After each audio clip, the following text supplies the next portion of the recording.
Audio Jungle.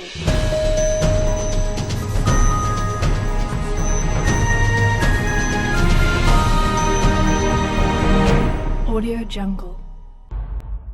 Each of you here today and all of our law enforcement officers across the nation dedicate your lives and their lives to the precept which undergirds our country, and that is respect for and adherence to the rule of law.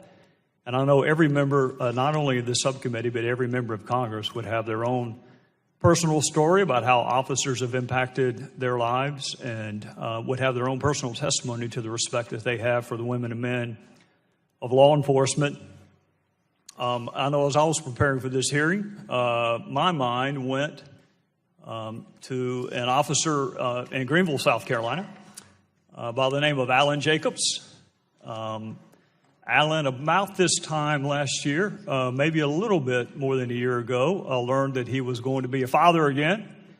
But this time it was going to be different. He had two boys, and this time he was going to be the father of a little girl. And life had prepared Alan very well to be a father. He was an outstanding student. He was a great athlete in Greenville, South Carolina. He put that athleticism and intelligence to work for our country in the United States Army. He was deployed to Iraq for 15 months and even volunteered to live in the neighborhoods of Baghdad because he understood that all people want to live in a peaceful, secure environment. And after Iraq, Alan was deployed to Haiti because he wanted to help the Haitian people in the aftermath of their tragic earthquake. But the tug of fatherhood is strong. And it's so strong that Alan decided to return to the upstate of South Carolina. But his desire to serve and protect remained. So he left the uniform of the United States Army and he put on the uniform of the Greenville City Police Department. And he pursued that calling with the same vigor and the same strength and the same professionalism that epitomized every other facet of his life. Whether it was service on the SWAT team, whether the cops on the court, as a patrol officer, for schools or for a gang resistance team, Alan would stop his patrol car from time to time, carried a basketball in the trunk, just to get out and shoot basketball with the kids that could use a father figure like the one that he was providing to his own boys and would provide to his daughter. I learned all of this about Alan in a telephone call that I had with his mother 2 days before his funeral. This man that survived Iraq and Haiti and boot camp and police officer training could not and did not survive an encounter with a teenage gang member who had just been released from jail. Never even had a chance to unholster a service weapon. Serve, defend, protect. He was ambushed. His funeral gave all of us in South Carolina an opportunity to reflect not only on his life, but Chief Thompson, the life of Jason Harris, who we just lost in your own department, responding to a call for backup from one of his fellow officers, or Russ Sorrow, or Kevin Carper, or Marcus Whitfield, or Eric Nicholson, or any of the officers in the upstate of South Carolina who gave the most precious thing they had so they could protect the most precious thing we have, which is life. Law enforcement officers are willing to do what most of us are not willing to do, and they're willing to interact with people that most of us are not willing to interact with, and they are willing to miss things in life that most of us are not willing to miss. So today we're not only here to honor you, but we're here to listen, and we're here in part to memorialize those officers who lost their lives in the line of duty, but also to respect and pay honor to those that are still with us. So I want to thank you for being here, and I am most interested in how we can help you through your jobs.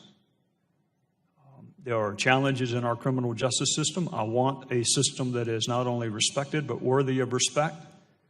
And there's not a system we have in our country that can't be improved. And I am more than willing to hear ideas on how to improve it.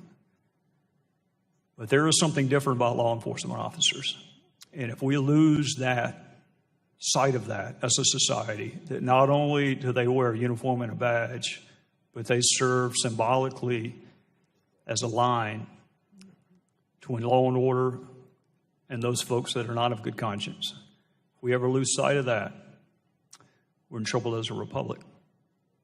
States have refused Trump Commission's demand for personal info on voters.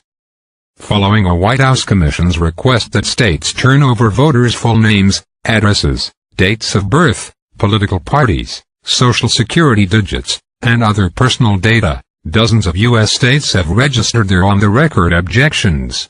CNN reported Tuesday that 44 states have now refused a request by the Trump administration to provide certain information about registered voters, ranging from their criminal records to time spent abroad. A CNN inquiry into all 50 U.S. states found that state leaders and voting officials across the country have been fairly quick to respond to the request for voter data, sent last Wednesday by the Presidential Advisory Commission on Election Integrity and, in most cases, to reject it.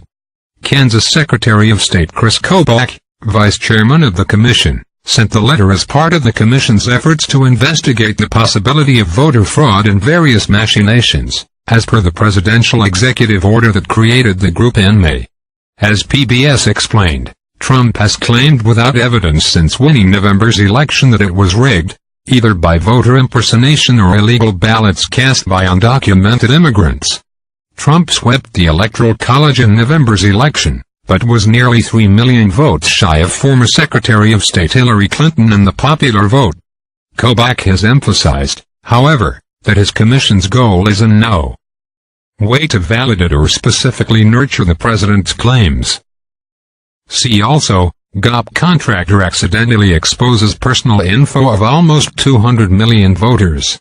The requested information includes registered voters' full names, addresses, birth dates, political parties, a list of the elections they've voted in since 2006, whether they've registered to vote in other states, their military status, info on any felony convictions, whether they've lived overseas, and the last 4 digits of their social security numbers.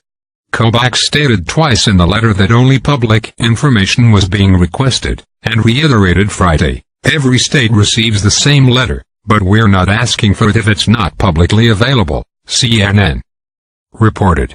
Numerous states have already responded that they can't provide the social security numbers, in the very least, while others objected to the commission's request that states surrender this information through an online portal. On Twitter, President Trump chided an unspecified number of state elected officials and/or governments, writing Saturday, numerous states are refusing to give information to the very distinguished voter fraud panel. What are they trying to hide? According to CNN, 19 states have openly criticized the request, which would require states to figure out how to comply as permitted by their respective laws in addition to rounding up and delivering all that data. Louisiana Secretary of State Tom Shedler, a Republican, told CNN Monday, the President's Commission has quickly politicized its work by asking states for an incredible amount of voter data that I have, time and time again, refused to release. My response to the Commission is, you're not going to play politics with Louisiana's voter data, and if you are, then you can purchase the limited public information available by law to any candidate running for office. That's it.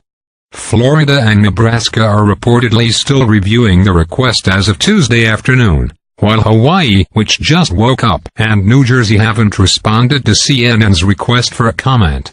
6 more states are still waiting on the Commission's letter, but New Mexico, Michigan, South Carolina and West Virginia among them have already pledged not to provide voters private information, according to CNN. Colorado, Missouri, and Tennessee, meanwhile, have respectively commended Kobach's work in statements. Whatever the final outcome of the Commission's request, the Republican Party apparently has a widely sourced load of information on nearly 200 million U.S. voters already, as does anyone else who downloaded the unprotected cache for company, at least.